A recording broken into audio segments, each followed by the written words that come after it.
Pregame.com. Welcome back to Pregame.tv. It's our final game of the weekend. We're going to take a look at Indianapolis at New England. I'm Marco D'Angelo, joined by Ken Thomson, Bryan, Leonard here in studio. Guys, I got to put out the question, and Ken, we actually talked about this Monday night on your show at Legacy Stadium. When you have a game, and I know you're a big fan of the Colts, when you have a game like we had last week where the team was left for dead, I mean, they're down 28 points. What do you take from a game like that? A, the big comeback, they win. Is that a momentum builder and they roll on in the next game? Or do you look at it and say, this team's spent. They gave everything they had crawling out of that hole just to get back in it and then win it, that they're not going to have anything left this week. Which way do you look at it? First off, again, every game, doesn't matter what sport, I will take each team. I don't throw it in there with a situation. I understand there's situations that generally will cover something, but when you have an Andrew Luck, this is a different guy, all right? Cerebrally, you know, the Stanford background, but he's a guy that's been groomed by his dad, who was an NFL quarterback his whole life.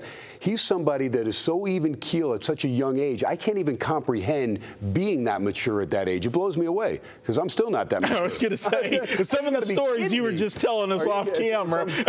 Yeah, I mean, it blows you away. But I mean, I love the guy, and he does. Sure, he doesn't have the the clean cut look, and so people look. I was joking. I said he's losing the hair on the back of his head now. You could start seeing it come. I said instead of Friar Tuck, he's going to be Friar Luck. I mean, he's got the beard going on and everything. But I don't like the beard. The beard's got to go. You know what, though? I don't care. I love the kid. The way the kid plays the game, I love it. And, again, going to New England, if Gronkowski's there, I'm respecting this team so much more with a chance to get to the Super Bowl. I don't feel that thing that you do with New England. I have so much respect for New England. Being a Colts fan, hey, we've taken our lumps every year but one from that team, especially in the postseason. So, again, the Colts are playing with house money, but I don't think they're going to go into it like that. And they have shocked me in 2 road games in San Fran and in Kansas City in games. And, again, people look and say, well, there was no Vernon Davis, and Casey really didn't have much to play for. But to shut those 2 teams down to a touchdown each on their home field shocked me and showed, hey, on every given Sunday or Saturday, in this case, they can step up and hang with some teams. Bryan, one of the things that Ken just said, they're playing with house money. I like to say they're free rolling here because definitely winning a game like they did and now going to New England, I don't think they have any pressure on them because, they're not even expected to have been where they're at halftime of last week's game, let alone be expected to go to New England and win. I think all of the pressure's on New England, and we've talked about the injuries they've had, but New England is a team offensively this year. They're scoring points, but they don't have the big play capability. He doesn't have the big receiver. He's got to hit, all of his receivers are smaller in size. He doesn't have the height. He's got to hit them in transition. You get the 8-10-yard pass play, and then it's yards after the catch if they break the first tackle. And they got to methodically move down the field, which they've done. Their point differential hasn't dropped that much offensively since Gronk has gone out, but they're totally different animal when he's on the field. Yeah, they definitely are. And I just want to touch on your question to Ken. This is the playoffs.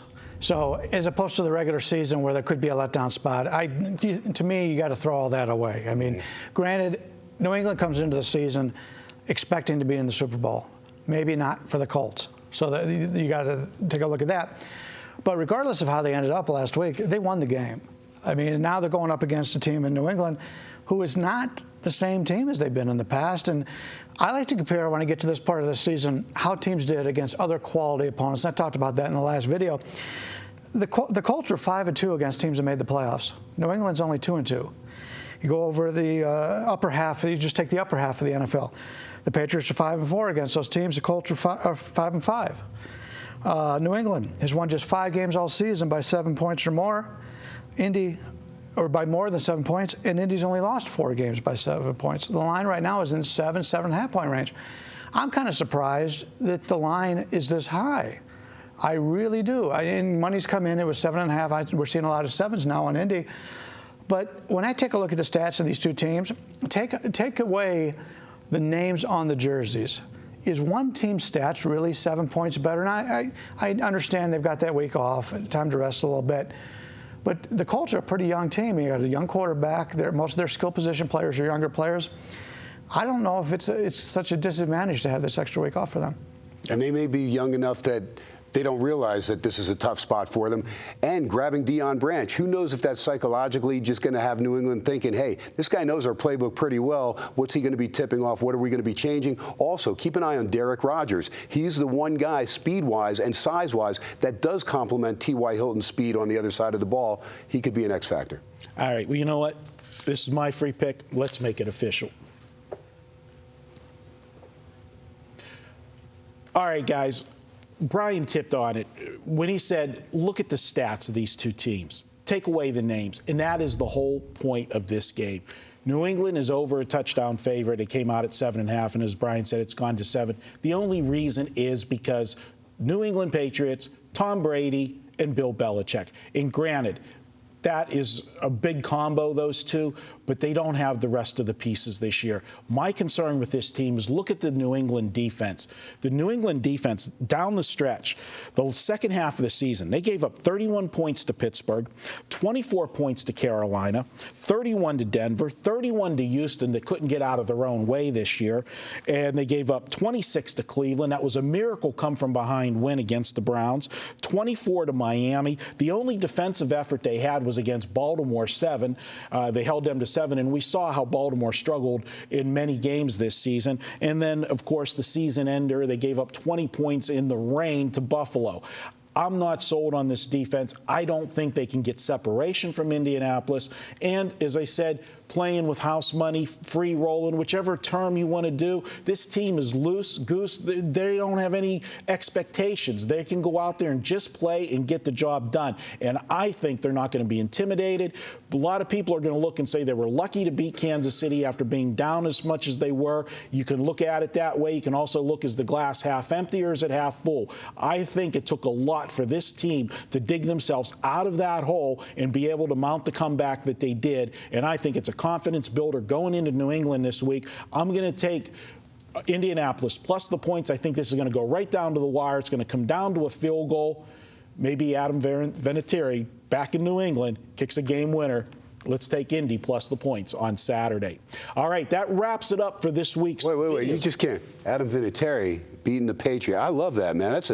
As a Colts fan, that's a dream come true right there. That's good. You've been on the wrong side of too many of those field goals over the years. Yeah, no doubt. But that's good stuff. I'm hoping you're right, man. This is the one game, and you've put up some good winners here in your videos. This is the one video I hope you're going to really be rooting for this one extra hard? You know it, pal. Okay, I hope we get it for you. All right, that's it. We're going to do one more video, guys. You can stay tuned. We're going to talk about hedging and that. A lot of people had some futures on the game, the national championship game, but we're going to talk about hedging futures in general and how you can make those future bets work for you. That's a bonus video up next here on pregame.tv.